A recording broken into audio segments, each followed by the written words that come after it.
こんにちは。春の日本語ポッドキャストのお時間です。皆さんお元気ですか？このポッドキャストでは、教科書では出てこないネイティブが使うリアルな日本語をお届けしています。もし話すスピードが少し速いと感じる方は、再生速度からスピードを落として聞いてみてください。他にも字幕をたくさん用意しているので、ぜひ最後まで一緒に楽しんでください。はい、ということで、今日のテーマなんですが、今日は私の海外の経験についてお話ししていきたいと思います。皆さんは海外旅行とか海外で留学とかって行ったことありますか？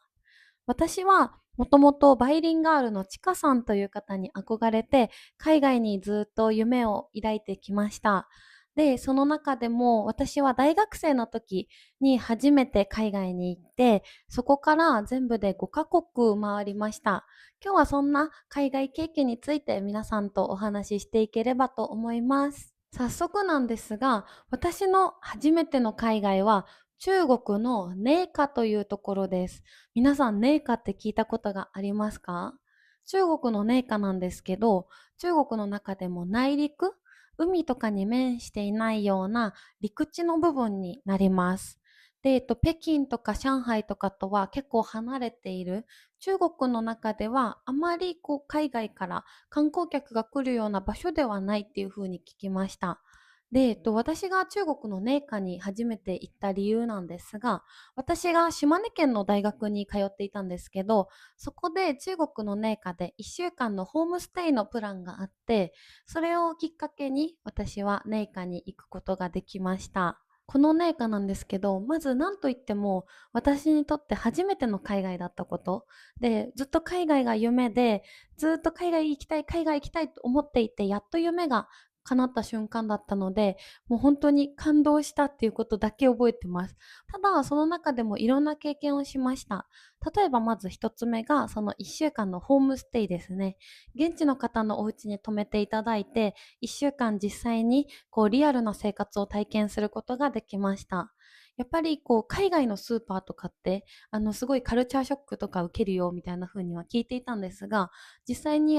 その地元のスーパーに行ったんですけど、もういろいろびっくりすることが多かったです。例えば計算する前、会計する前の商品を開けて食べるだとか、あとはお肉とかも日本では胸肉、もも肉とかっていう風に鶏肉って分けて売られているんですが、寧夏で行ったスーパーは鶏が丸々1匹売っていました。ちょっとびっくりしました。なんか頭までついた鶏肉がスーパーにいっぱい並んでいたんですね。ちょっと正直びっくりしたり、ちょっと怖いなとも思ったんですけど、やっぱりそれが普通で、私はもし鳥を丸々1匹買ったらどうやってさばいたらいいかわからないんですけど、もうそれが向こうでは当たり前だったので、なんか普通にホストマザーの方もそれを1匹丸々買って綺麗にさばいて私にフライドチキンを作ってくれました。すごく美味しかったです。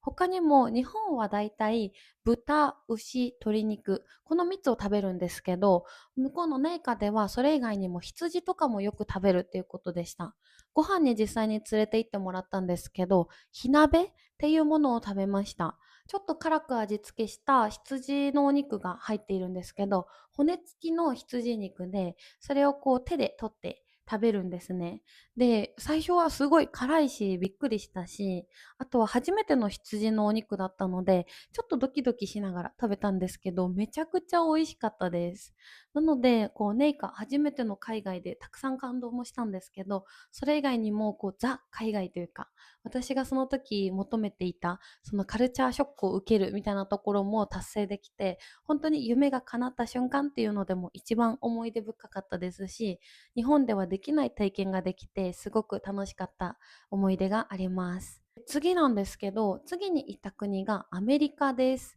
アメリカはもうバイリンガールチカさんの影響でずっと行きたい国の一つでした。実際にアメリカで1ヶ月半一人で旅をしました。で、友達の家とかを転々と回りながらホームステイをさせてもらいました。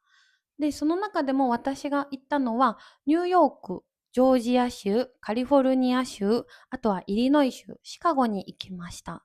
で、本当に1ヶ月半しかなかったので、あまりたくさん回れたわけではないんですけど、それでもホームステイをさせてもらいながら、しっかり現地のリアルな生活とかも体験しました。やっぱりアメリカも一番思い出に残ってるのはスーパーと、あとは食事なんですね。私、食事が好きっていうのもあるんですけど、あとはスーパーってやっぱりその現地のリアルな姿を見られる場所の一つかなと思います。アメリカのスーパー行ったんですけど、本当にもう全部大きいんですよ。びっくりしました。牛乳も日本だったら1リットル入った紙パックで売ってるんですけど、向こうはもう何リットルなんだろう。多分3リットル、4リットルくらい入った牛乳とか、オレンジジュースもそうですし、卵とかも日本はだいたい10個か12個入りなんですけど、向こうでは30個くらい入ってて、で、それを一個一個こう開けて割れてないか確認して買うんですね。なんかそういったのも私はすごくびっくりして、こんなにたくさん食べきれるのかなって思うんですけど、実際買ったら食べきれちゃうんですね。なのでそういったところも規模が大きくて、すごく楽しかったです。あとはやっぱりアメリカ、なんといってもハンバーガーかなと思うんですけど、私アメリカで行ってみたかったハンバーガーチェーンがたくさんあって、インエンアウトとか、あとはチクフィレイとかも行きました。もうめちゃくちゃ美味しくて、特にインエンアウトのアニマルスタイルっていうので食べたんですけど、もうめっちゃギルティーな感じで美味しかったです。フライドポテトの上にチーズとかオニオンとかが乗っているんですけど、なんかそういったものって日本だとあんまり見かけないんですね。なので、やっぱりずっと食べてみたかったので、食べれて嬉しかったです。他にも、チーズケーキファクトリーっていうお店にもずっと行きたいって憧れていたので、そんなところも行けて、すごく濃ゆい1ヶ月半になりました。で、次に行った国なんですけど、次は台湾に行きました。台湾は日本から一応すごく近い国ではあるんですが、近いといってもやっぱり飛行機だと3時間くらいはかかっちゃうので、なかなか行こうと思っても行けなかった国の一つだったんですね。で、台湾も一人で行ったんですけど、もうとにかく台湾ってご飯が美味しかったんですね。もちろん小籠包とかも美味しかったんですけど、私が一番美味しいなって思ったのがルーローファンっていう豚肉をコトコト柔らかくなるまで煮たものがご飯の上に乗っているやつなんですけど、すっごく美味しかったです。で、他にも日本のジブリ作品で千と千尋の神隠しっていうのがあるんですが、そこの舞台にもなった9分にも行ってみました。多分台湾の中でも有名な観光地の一つかなと思うんですけど、9分行ってきて本当に、この景色が千と千尋のあのシーンの景色なんだってなるくらい、もうすぐ分かったんですね。もうめちゃくちゃ感動しました。やっぱりこの行ってみたかった場所に実際に行けた時とかって、こう感動するし、達成感もあるし、なんかこう心がすごく動かされる瞬間かなと思っていて、やっぱりそういったところも含めて私は旅とか旅行がすごく好きだなと思います。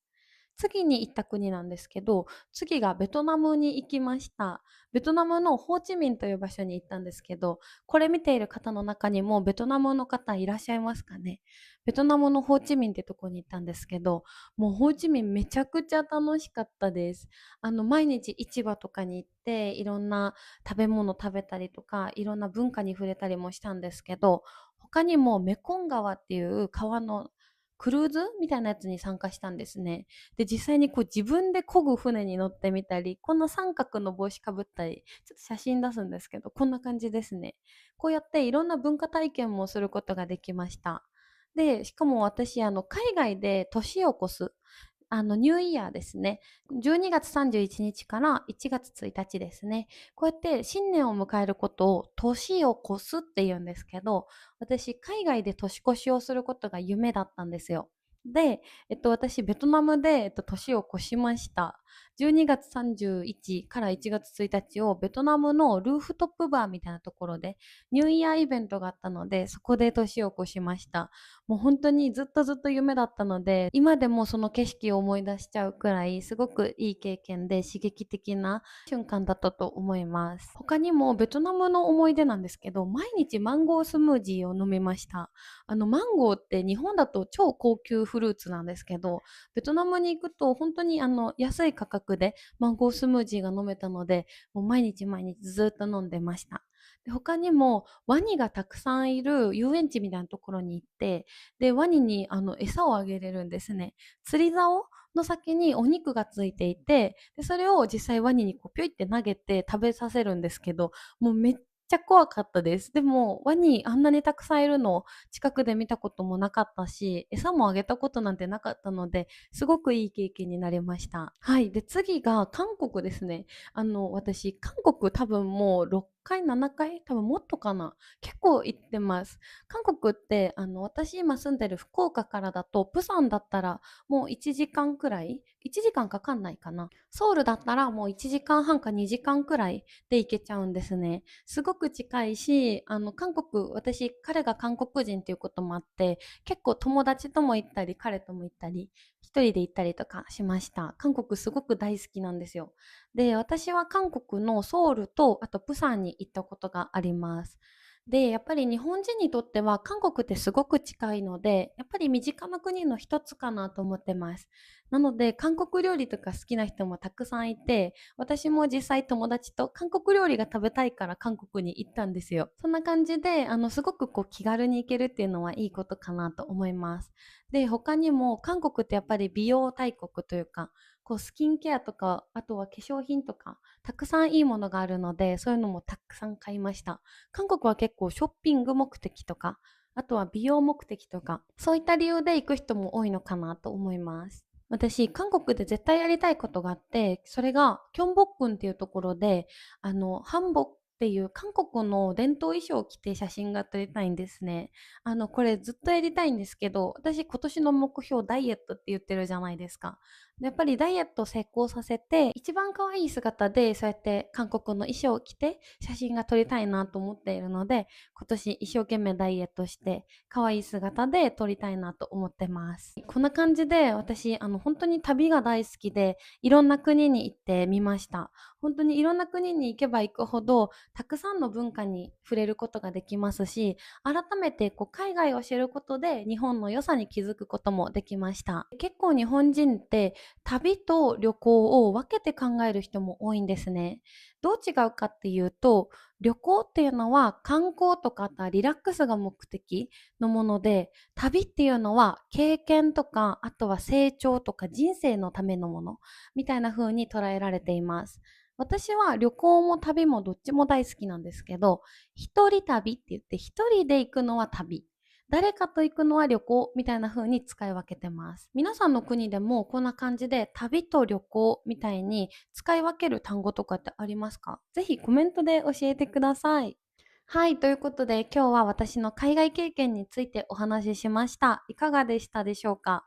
私はこういろいろ海外の景色とか文化に触れて、やっぱり日本の文化とか景色もぜひもっとたくさんの人に知ってもらいたいと思って、このポッドキャストだったり YouTube の活動を始めました。皆さんは行ってみたい国だったり、今まで行って一番思い出に残っている国とかって何かありますか？何かエピソードなどあればぜひコメントで教えてください。次回のエピソードなんですが、皆さんポケモンは好きですか？私はポケモン大好きです。で、ただ小さい時からずっと好きだったわけではなくて、彼がポケモン大好きなんですけど、その影響で好きになりました。今このパソコンの後ろとかにもいろいろシール貼ってるんですけど、ゲームもするんですが、私はどちらかというとキャラクターが可愛くて好きだったり、そのグッズが好きだったりするんですね。